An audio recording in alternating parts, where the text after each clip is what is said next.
الراحمين.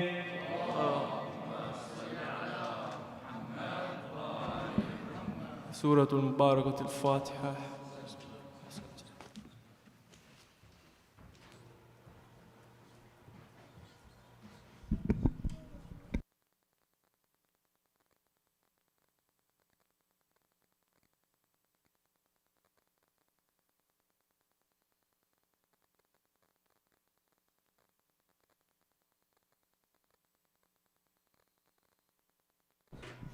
Let us invite Sayyid to loud salawat.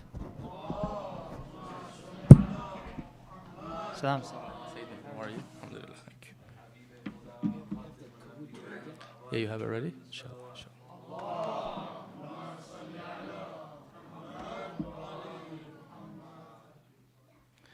Respected elders, brothers and sisters, Assalamu alaikum wa rahmatullahi wa barakatuh.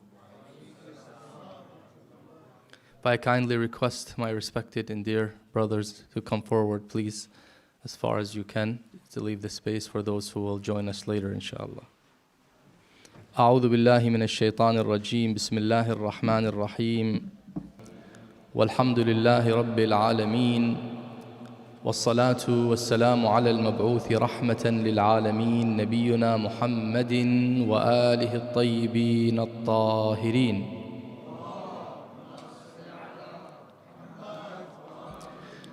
اللهم أنطقني بالهدى وألهمني التقوى ووفقني للتي هي أزكى.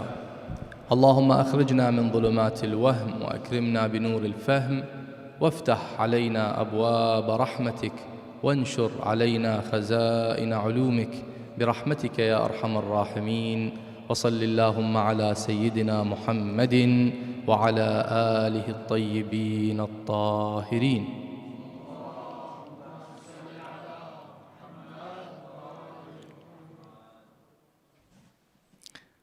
Al-Shaykh al-Saduq in his book Al-Amali reports a very important hadith that he attributes to the Holy Prophet Muhammad sallallahu alayhi wa alihi.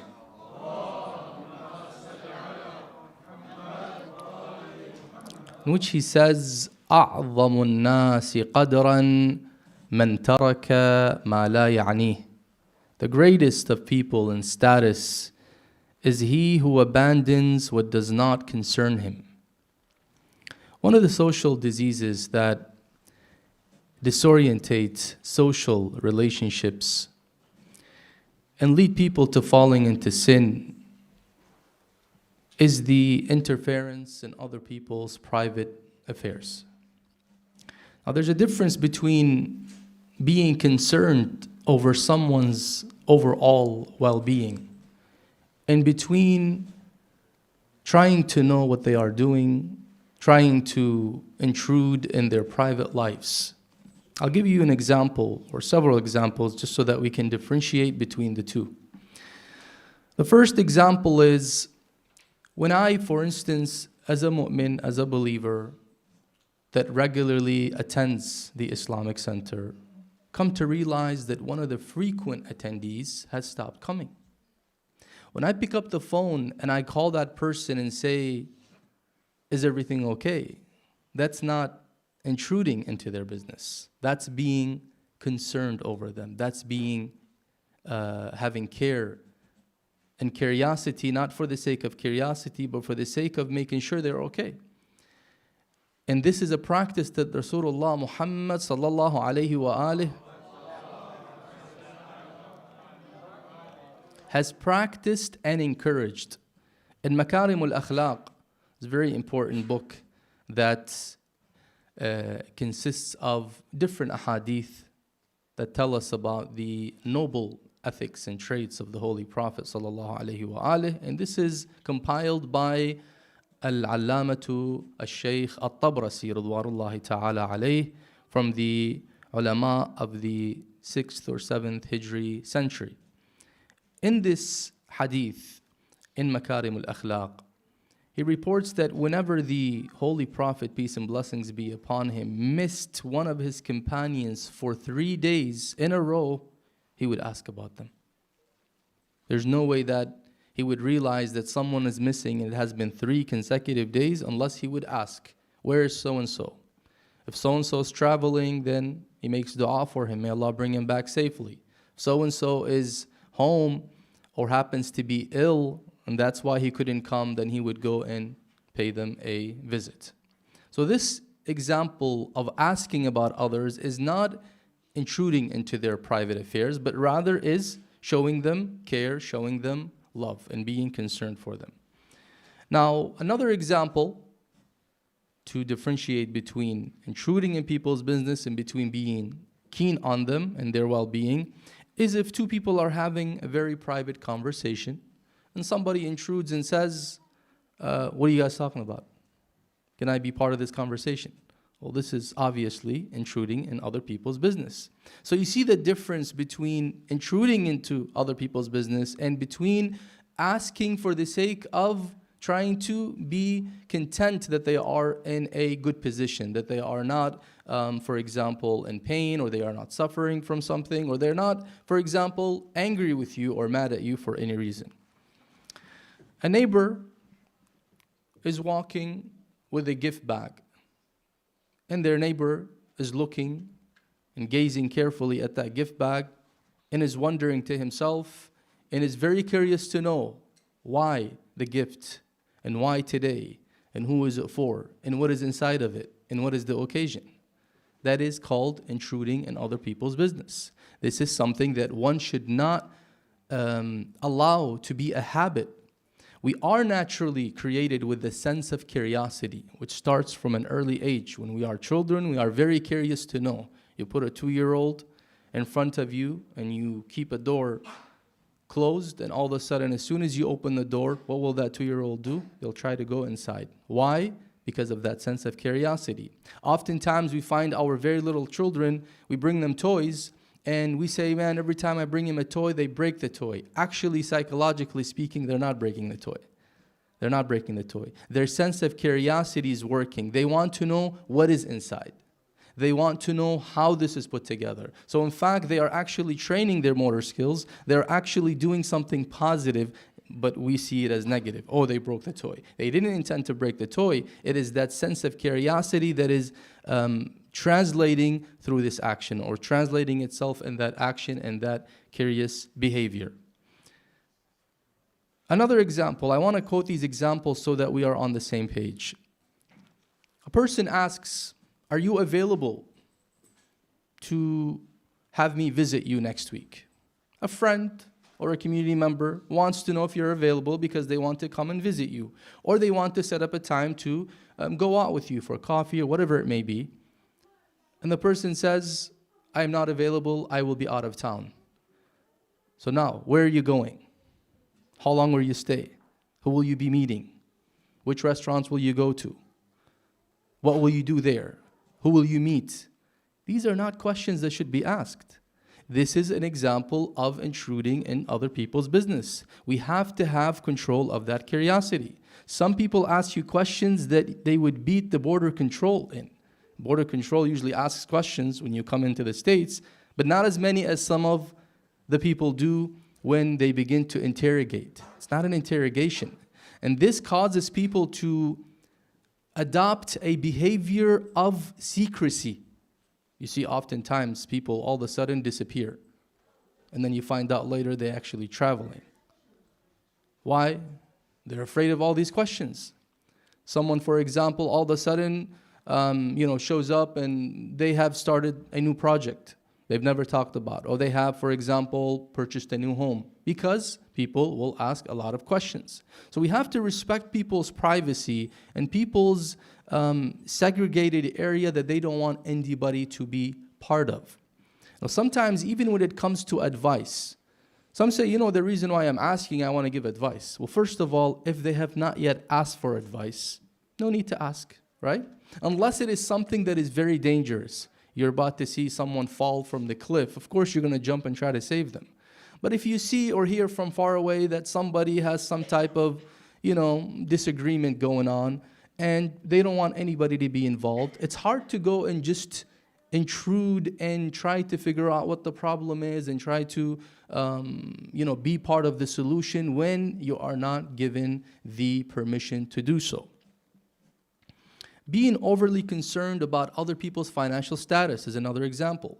How much does so-and-so make? And what do they do with their money? And I wonder what's in their savings account. And I wonder if they pay khums. And I wonder if they are actually contributors to this Islamic center. And I wonder, and I wonder, and I wonder. Who cares about all that information? The fact of the matter is, none of that savings will come to you. That's what you have to keep in mind. So there's no need to know how much is in their bank, how much they make, and so on and so forth. Now, intruding into people's private affairs has serious effects. Not only it's dispraised Islamically, but it can lead to sinful behavior if it stays without control. I'll give you examples of some of the unlawful behaviors that this uncontrolled sense of curiosity can lead to. Number one, spying. A spouse, I will not say if it's the husband or the wife, I'll say spouse. It's very generic, okay? A spouse goes into the phone of their spouse trying to find who is saved on the contact list to see if maybe they know somebody other than them. Or they go into their messages to see what they are saying. Perhaps they're talking bad about their spouse. So they want to know what is going on. That is considered unlawful spying. And Allah subhanahu wa ta'ala has clearly stated in the Quran, this is one of the rules that are not taken from fuqaha because they are subject to ijtihad. They're clear in Surah Al-Hujurat, وَلَا تَجَسَّسُوا. Do not spy. Well, that's my spouse. I want to know what they're doing. Yeah, but Allah has not given you that authority. The husband doesn't have that authority. The wife does not have the authority. It's not just the wife. The husband also does not have the right or permission to go and to open their wife's private device, for example, the phone, the laptop, the tablet, whatever it may be, or even their diary. Oh, I want to know what they're writing. Maybe they're bashing me in their diary. That's not your business, right? What we should be concerned of is being a good spouse, being observing of the rights of the spouse, respecting the spouse, but beyond that, in terms of trying to go into their, well, we are one. Well, how come when problem happens and on the way to divorce, we no longer are one? We go to court and we fight to take as much possession from the other person. We forget that we were one at one point. Islam says you are one in cases, but in other cases it's not one. There is a limit. Some people, for example, sometimes say, we are, a couple that have been working together, our savings are together, and would like to do khums together. And the answer is, Islamically, khums is an individual obligation. It's like salah. So each of you has to figure out what they own to take out the khums from their amount.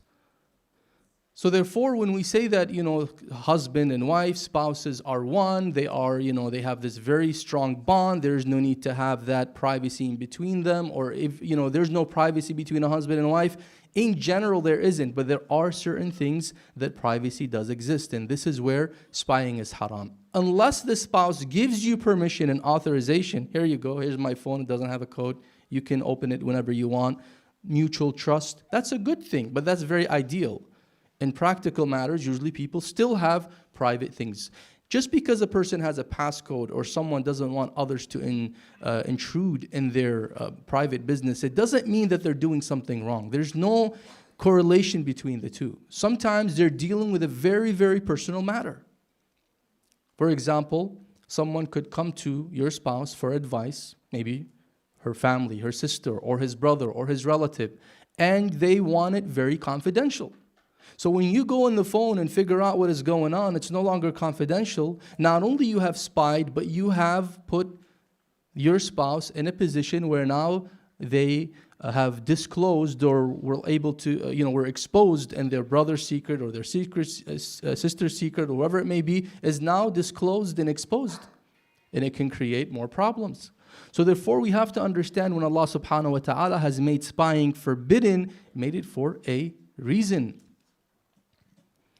This is one example of how this curiosity that is uncontrolled can lead to a sin, such as that of tajassus, wala tajassasu, and do not spy. Another one is ghiba, backbiting. Now, how does this happen? A comes to B, person A comes to B, their friend, someone they trust, and they say, look, I want to talk to you. Oh, sorry, go ahead. Go ahead, Hajj. You have a question? Oh, sure, go ahead. Sayyid, what you just said was, does make sense, but there is something which is affiliated with the organization. I go to somebody of the community and apply for a loan or so and so. Mhm. Do they have right to look into your affairs? Ahsant. So these are what we call, alaykum salam, these are contractual conditions and stipulations. You go to a bank and you want to apply for a loan, for example, and the bank says, for me to give you the loan, so the question was that, when you go to borrow a loan from a community bank or from something, and they ask to know the details, alaykum salam, and the information, would that be considered intruding into your affairs? No, because that's based on a contract. Intruding in other people's affairs without their permission is the problem. But if somebody comes and says, look, I want to borrow $100,000 and I'll pay you back each month, you have all the right to know that they are capable of paying you back. Hence, you ask for indications that they are capable, and this is where you say, well, what is your financial status? But you're not going to go and post that on Instagram or Facebook, right? You're going to keep that between you and the person, and there's that confidentiality aspect that is incorporated in this business. Even religious organizations, if they have a policy to ensure that this money has to come back to the organization. It's one thing if they're giving it as sadaqah, right? They don't have to ask you. Of course, even sadaqah sometimes, unless it's a haqq shari, there are huquq shari'iyya. For example, in khums, if you are to give from the Sahm al-Sadat to a poor believer who is a Sayyid, you cannot give them unless you have verified they are really in need. So somebody claiming that they are in need and there's no verification does not give you the permission to use that very honorable sahm and give it to them, because that sahm is a responsibility. It's like you're responsible in delivering it to the right people. And when you're saying I'll give people at face value, then you're taking responsibility if that person ends up not being as a person who's eligible or qualified to receive that fund. Hence, asking these questions is to ensure that the person that is receiving is actually a person that is eligible for this. Yes, asking questions beyond this is a problem. For example, asking them, where's their family members? Where's your relatives? How come they're not helping you? Well, no, that's not your business. They have come to you because they are in need of help, and that's all that you need to address, and that you need to establish that they are in need of assistance. Beyond that, there's no need to ask them, for example, where's their spouse, and how come they're not working, and what are they going to spend their money on, and how this happened to them, and where they arrived at. All that stuff is not relevant. Only the fact of the matter, which is their current financial situation. Ahsantum. So this first sin that is usually a result of that uncontrolled sense of curiosity is known as what? Spying, tajassus. The second one is that which is, as we mentioned, backbiting, ghiba. How does ghiba happen? Through curiosity. Person A begins to vent to person B. And person A says to person B, there's this person with me at work or in the community. They're doing this to me. They've bothered me with this. I don't know what to do about this. And they begin to vent. All they want is 2 ears to listen to them, because they want to vent and they want to let out the stress and their anger and their madness against that person, or their upsetness, whatever you want to call it. They just want to let it out. And person B becomes curious and says, can you tell me who that person is? What is their name? Do I know them?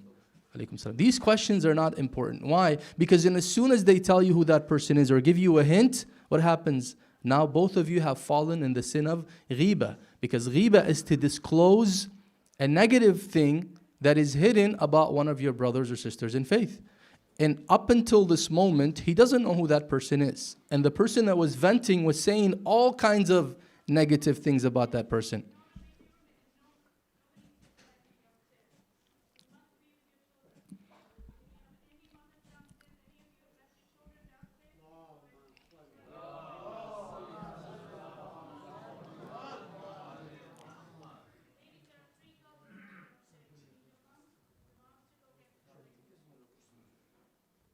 صلوا على محمد وآل محمد.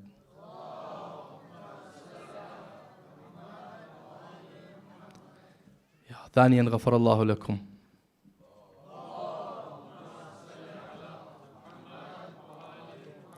ثالثا على حب الزهراء بأعلى أصواتكم.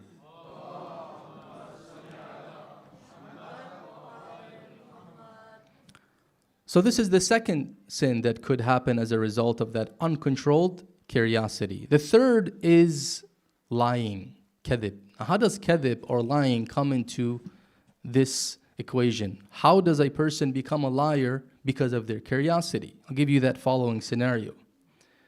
Two people are having a problem or having a conflict, but they don't want anybody to know about it. They haven't yet disclosed it. They could be spouses, they could be partners in a business, whatever it may be. A third party hears that there is something going on, but does not know the details. And they go to one of the parties and they act as if they know. Say, I'm sorry to hear about what happened. I really feel that so-and-so should not have treated you this way. By the way, I know everything, but you can tell me what happened. Now this is lying because you don't know what happened. You're trying to lead them into a conversation that they don't have to have. They're assuming that you already know, so they're going to share with you the details. Had they known that you don't know, they would not expose their other party in the conflict. And now that person, the intruder, the very curious person, has committed the sin of lying in order to what? In order to receive information and quench their curiosity thirst. Respected brothers and respected sisters, it is very important that we respect other people's private lives. Just like how we want our lives to be respected, our private matters to be concealed and respected, we have to do the same for others. The golden rule is that if they are not initiating to share information with you, then there's no need to bug them about it. There's no need to ask them about it. Let me share with you an incident. Couple of them actually, but the common denominator. And this happened in multiple communities in different cities. I've seen youth who, when I encounter, they have never been attending to the center of that local area for the past years. And I come and I say, brother or sister, how come you don't attend? And one of the very shocking answers is, people ask a lot of questions. I don't feel comfortable. So all these years you haven't been coming because people are not making you comfortable by asking you questions. I'll give you a more specific example. You have this young man, young child, from a family who ends up separating, going different routes. So they don't want people to know about the nature of the conflict, right? And they come to the center, and you have people with good intentions, randomly, for the sake of curiosity, they begin to bombard them with questions. What happened between your mom and dad? Where is your dad now? How come he's not coming? Where is your mom now? How come she's not coming? Well, young person does not have the patience to sit and listen to all this and to address it, especially when they are private concerns. So in order to close this gate, what do? They say, Ma'as salama, I'm not coming here again. I don't feel comfortable here. They would go anywhere else, and nobody's going to come and bug them and bombard them with questions and intrude in their business. But unfortunately, as soon as they come to our centers, they find a lot of curious people that will bug them and want to know exactly what is going on in their lives. And this, my dears, is dangerous because we can be losing our youth, losing our members because of that constant intruding that is not necessary.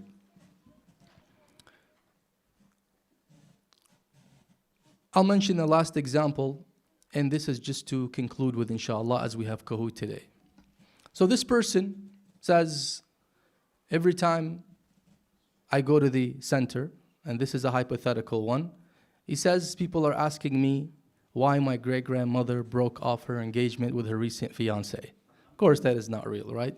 But this is an example of something that could be asked to that extent. I mean, some people go that far, where they want to know the details at all levels. Walhamdulillahi Rabbil Alameen.